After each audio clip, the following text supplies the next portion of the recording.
سورہ دہر مدینہ میں نازل ہوا اور اس کی 31 آیتیں اور 2 رکوع ہیں۔ خدا کے نام سے شروع کرتا ہوں جو بڑا مہربان نہایت رحم والا ہے۔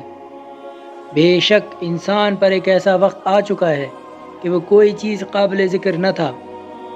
ہم نے انسان کو مخلوط نطفے سے پیدا کیا کہ اسے آزمائیں، تو ہم نے اسے سنتا دیکھتا بنایا اور اس کو راستہ بھی دکھا دیا۔ اب وہ خواہ شکر گزار ہو یا خواہ ناشکرا، ہم نے کافروں کے لیے زنجیریں، طوق اور دہکتی ہوئی آگ تیار کر رکھی ہے۔ بے شک نیکوکار لوگ شراب کے وہ ساغر پیئیں گے جس میں کافور کی آمیزش ہوگی۔ یہ ایک چشمہ ہے جس میں خدا کے خاص بندے پیئیں گے اور جہاں چاہیں گے بہا لے جائیں گے۔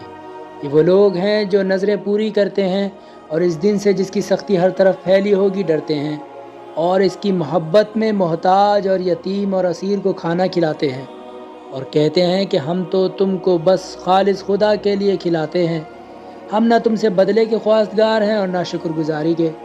ہم کو تو اپنے پروردگار سے اس دن کا ڈر ہے جس میں منہ بن جائیں گے اور چہرے پر ہوائیاں اڑتی ہوں گی، تو خدا انہیں اس دن کی تکلیف سے بچا لے گا اور ان کو تازگی اور خوش دلی عطا فرمائے گا، اور ان کے صبر کے بدلے بہشت کے باغ اور ریشم کی پوشاک عطا فرمائے گا۔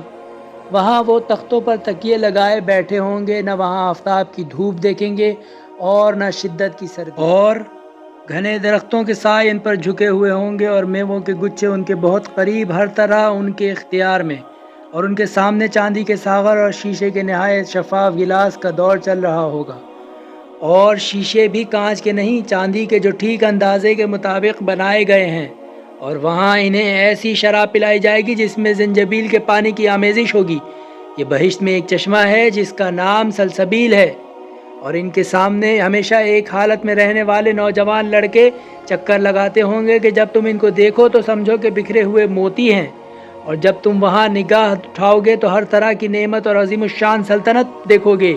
ان کے اوپر سبز کریب اور اطلس کی پوشاک ہوگی، اور انہیں چاندی کے کنگن پہنائے جائیں گے، اور ان کا پروردگار انہیں نہایت پاکیزہ شراب پلائے گا۔ یہ یقینی تمہارے لیے ہوگا تمہاری کارگزاریوں کے صلے میں، اور تمہاری کوشش قابل شکر گزاری ہے۔ اے رسول صلی اللہ علیہ وآلہ وسلم، ہم نے تم پر قرآن کو رفتہ رفتہ کر کے نازل کیا، تو تم اپنے پروردگار کے حکم کے انتظار میں صبر کیے رہو، اور ان لوگوں میں سے گنہگار اور ناشکرے کی پیروی نہ کرنا، اور صبح و شام اپنے پروردگار کا نام لیتے رہو، اور کچھ رات گئے اس کا سجدہ کرو، اور بڑی رات تک اس کی تسبیح کرتے رہو۔ یہ لوگ یقینی دنیا کو پسند کرتے ہیں اور بڑے بھاری دن کو اپنے پسے پشت چھوڑ بیٹھے ہیں۔ ہم نے ان کو پیدا کیا اور ان کے اعضاء کو مضبوط بنایا، اور اگر ہم چاہیں تو ان کے بدلے انہی کے ایسے لوگ لے آئیں۔